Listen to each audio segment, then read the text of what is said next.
வணக்கம் தனிகை, என் பேரு டேசி. நான் வந்து சக்கரன் சார் விஜயலட்சுமி டீம்ல ஒர்க் பண்றேங்க. ஒரு 6 இயரா ஒர்க் பண்றேன். ஸோ நான் ஆல்ரெடி வந்து ஸ்கூல்ல டீச்சர் ஒரு 13 இயர்ஸா ஒர்க் பண்ணேன். அவங்க கடையில தான் டெலிகாலிங் மார்க்கெட்டிங் போட்டாங்க. ஸோ அது மூலியமா தான் வந்தேன். ஸோ அவங்க வந்து எனக்கு ஒரு பெரிய வாழ்க்கையை கொடுத்துருக்காங்க. இந்த நிமிஷம் வரைக்குமே நான் அவங்களுக்கு ரொம்ப கடமைப்பட்டிருக்கேன்.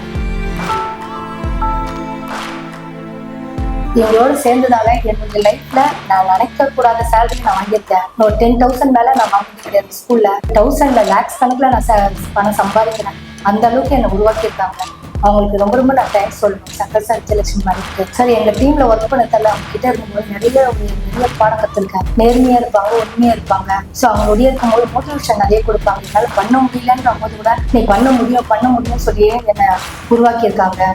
ஸோ அவங்களோட இருக்க ஒரே ஒரு காரணம், ஸ்கூல்ல ஒர்க் பண்ணும்போது லாக்டவுன்ல எனக்கு சேலரி கொடுக்கல. அவங்களோட வந்து ஜாயின் பண்ணி 2 டேஸ்ல வந்து லாக்டவுன் லாக் ஆயிடுச்சு. ஆஃபீஸு க்ளோஸ் ஆயிடுச்சு. 1 மந்த்துக்கு அப்புறம் தான் நான் வந்தேன் ஆஃபீஸ்க்கு. வந்த போது அன்னைக்கே வந்து எனக்கு சேலரி கொடுத்தாங்க. எனக்கு ரொம்ப ஆச்சரியம். ஆனால் ஜாயினே பண்ணிட்டேன், எதுவுமே பண்ணிட்டேன், எனக்கு சேலரி கொடுத்துருக்காங்க. இது மாதிரி இருப்பாங்களான்றது என்னை ரொம்ப திங்க் பண்ண வச்சுது.